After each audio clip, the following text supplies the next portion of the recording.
राम राम भाई सारे साथियों ने। साथियों, अब एक खुशी की खबर आली है। अरे आप सब यानी कि तैयार हो लो।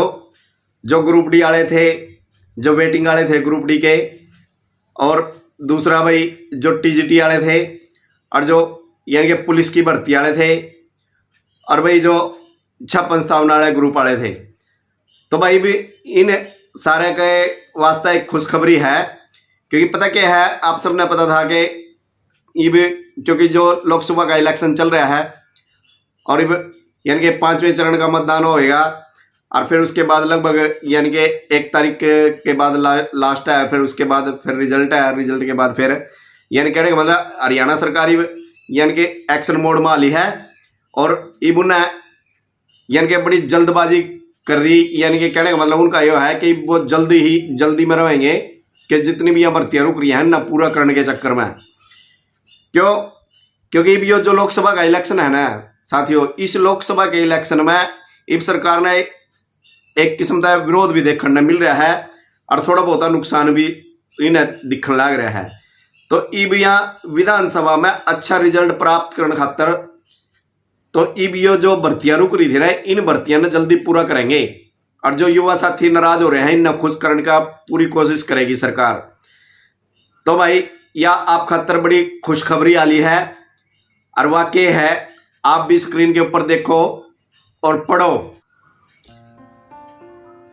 हरियाणा सरकार के सरकारी कर्मचारियों में तेजी लाने के लिए काम शुरू कर दिया है। आदर्श आचार संहिता आगामी 6 जून तक समाप्त हो जाएगी। इसके बाद ही विधानसभा में चुनाव के लिए 15 सितंबर 2024 के आसपास फिर से आचार संहिता लागू होने की संभावना है। इसीलिए लगभग 95 दिनों के भीतर ही हरियाणा कर्मचारी चयन आयोग के जरिए भर्ती पूरी करने का दबाव होगा। इस कड़ी में हरियाणा सरकार ने हिम्मत सिंह का नाम आयोग के चेयरमैन पद के लिए चयनित किया है।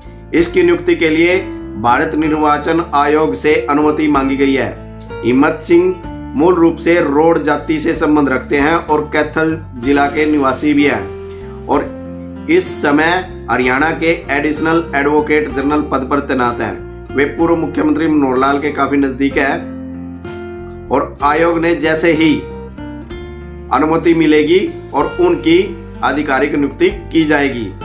हिम्मत सिंह कैथल जिले के गांव खेड़ी मटरवा के निवासी हैं और कुरुक्षेत्र विश्वविद्यालय में BLLB किया। हिम्मत सिंह 16 साल से वकालत की प्रैक्टिस कर रहे हैं। इस समय हरियाणा के अतिरिक्त महाअधिवक्ता पद पर हैं। एक और चीज आप ये देखिए, क्या एडिशनल एडवोकेट होने का फायदा मिलेगा? हिम्मत Singh additional advocate general Haryana के पद पर तैनात हैं। हरियाणा कर्मचारी चयन आयोग के पास इस समय लगभग 60,000 पदों की भर्ती प्रक्रिया चल रही है।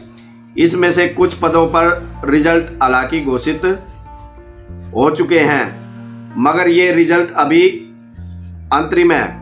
आयोग के खिलाफ पंजाब एंड हरियाणा हाईकोर्ट में लगभग 4,000 मामले लंबित हैं।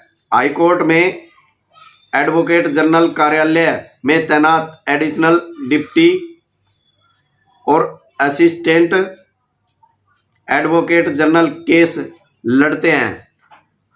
क्योंकि हिम्मत सिंह एडिशनल एडवोकेट है और जनरल पद पर तैनात हैं, इसीलिए संभावना है कि चेयरमैन बनने के बाद उनके इस अनुभव का फायदा आयोग को मिलेगा। तो दोस्तों, यह थी यानी कि आप सब समझ ही चुके होंगे कि जो अब हरियाणा कर्मचारी चयन आयोग है उसके लिए अब नया चेयरमैन ढूंढ लिया गया है हरियाणा सरकार के द्वारा, और अब सिर्फ यानी कि आचार संहिता हटने की देरी है, और साथ के साथ तुरंत ही ये चेयरमैन नियुक्त कर दिया जाएगा। और फिर उसके बाद जो अन्य सदस्य हैं उन सदस्यों की भी नियुक्ति कर दी जाएगी, और फिर एकदम से ही हरियाणा कर्मचारी चयन आयोग अपनी सारी कार्रवाई जो भर्ती रुकी हुई हैं सबको पूरा करने का काम करेगा, और हरियाणा सरकार इस पर पूरा फोकस लेगी। तो साथियों, इसलिए आप सबों के लिए यह खुशखबरी है। और आपने चिंता करने की, फिक्र करने की अब जरूरत नहीं है। और साथ ही साथ उन साथियों तो भी निवेदन है जो नए साथी जो नए सीटी का इंतजार कर रहे थे, भाई नया सीटी कब होएगा और कद होएगा, तो साथियों ये नया सीटी आपका तुरंत होएगा, ये लोकसभा रिजल्ट आने के बाद ही। और जो पुलिस वाली जो भर्ती है, अरे भाई उनका फिजिकल भी जल्दी होएगा। तो इस वास्ते भाई अब अपनी अपनी तैयारी रखो। तो और जो अगर जैसा साथियों आपने ये वीडियो पसंद आई है तो लाइक जरूर कर दियो और वीडियो ने शेयर भी कर दियो ज़्यादा से ज़्यादा। और यदि चैनल पर आप नए हैं तो चैनल ने सब्सक्राइब जरूर कर दियो और घंटी वाला बटन जरूर दबाइए भाई। तो मिलेंगे आप सब ने फिर नई जानकारी के साथ नई वीडियो में। तब तक सारे भाइयों ने राम राम, वंदे मातरम।